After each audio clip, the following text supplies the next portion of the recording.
애틀랜타 라디오 코리아 6월 16일 목요일 오늘의 한 뉴스입니다. 미국이 끝내 6월 회의에서 한 번에 0.75%포인트나 올리는 자이언트 파격금리 인상을 단행해 지구촌 경제에 파장을 일으키고 있습니다.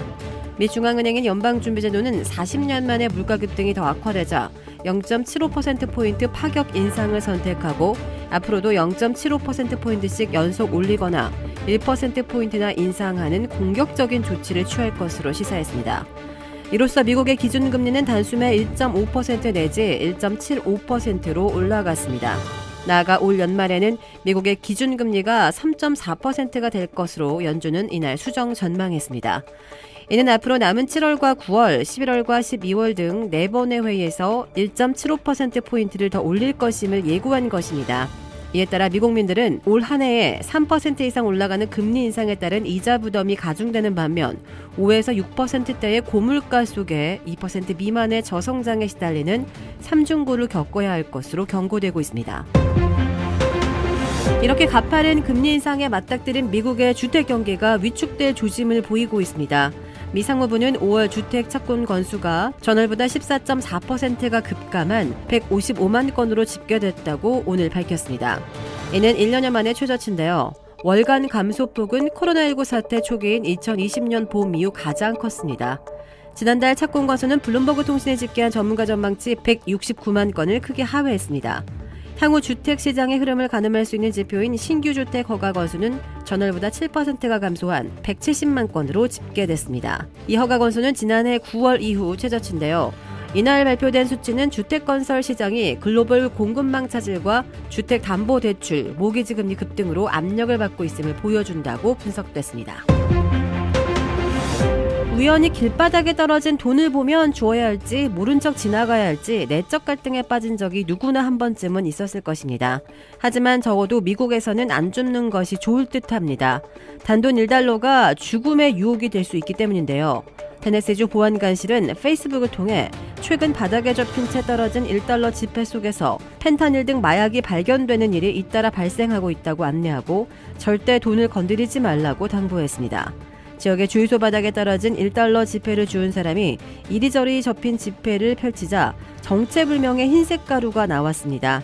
이 당국은 분석해보니 가루가 마약인 메스암페타민과 펜타닐로 드러났다는 것입니다.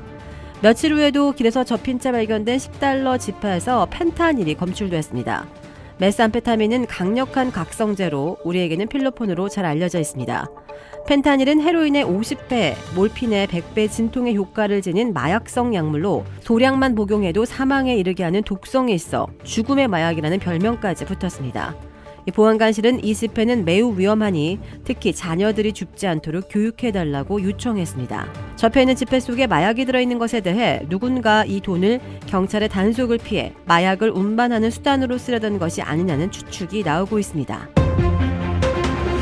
한국의 한동훈 법무부 장관은 오늘 야권에서 검찰 수사를 정치 보복이라고 반발하는 것에 대해 중대한 범죄 수사를 보복이라고 한다면 상식적으로 국민께서 전혀 동의하지 않을 것이라고 반박했습니다. 그는 이날 서울 중구 프레스센터에서 열리는 제40회 교정대상 시상식에 참석하기 전 취재진과 만나 구체적 수사에 대해 지휘하지는 않겠지만 지극히 상식적인 일반론이라며 이같이 말했습니다. 더불어민주당은 검찰이 산업부 블랙리스트 의혹과 관련해 박상혁 의원을 소환 조사키로 했다거나 대장동 개발 의혹으로 이재명 의원을 언급한 보도가 나오자 이를 윤석열 정부의 정치 보복으로 규정하며 반발하고 있습니다. 윤석열 대통령 부인 김건희 여사가 고 전두환 전 대통령 부인 이순자 씨를 찾아갔습니다. 김 여사는 한국 시각 16일 오후 3시쯤 이 씨의 서대문구 연희동 자택을 방문했습니다. 취재진의 질문에는 답하지 않고 자택으로 들어갔는데요. 예방을 마친 후 4시 30분쯤 연희동을 나섰습니다. 김 여사는 계획대로 역대 영부인 예방 일정을 이어갈 예정입니다. 앞서 이명박 전 대통령 부인 김윤옥 여사, 고 노무현 전 대통령 부인 권양숙 여사를 차례로 예방했으며 문재인 전 대통령과 부인 김정숙 여사 예방도 물밑 조율 중인 것으로 전해졌습니다.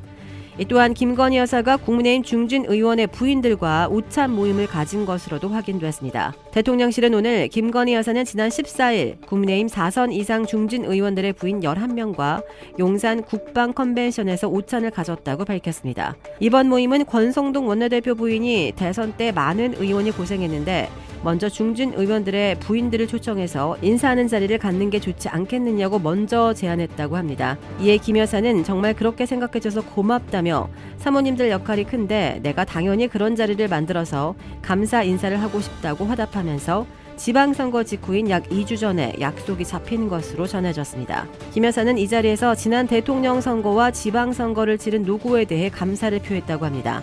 권 원내대표는 이날 국회에서 기자들과 만나 김 여사가 굉장히 예의를 갖춰서 얘기했다며 중진 의원 부인들이 나이가 많으니 사모님 했다가 언니들 했다가 참 좋았고 김 여사가 솔직하고 소탈하더라고 전했습니다. 김 여사는 앞으로 중진 의원 부인들이 봉사 모임을 만들어주면 본인도 적극적으로 참여하겠다는 뜻을 밝혔습니다.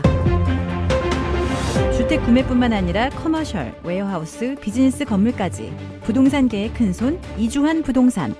크레딧 카드 빚 최대 80%까지 탕감. 크레딧은 지켜드리고 빚은 줄여드리는 O3 컨설팅이 오늘의 한 뉴스를 후원합니다. 이상 애틀란타 라디오 코리아 6월 16일 목요일 오늘의 한 뉴스의 고지선이었습니다.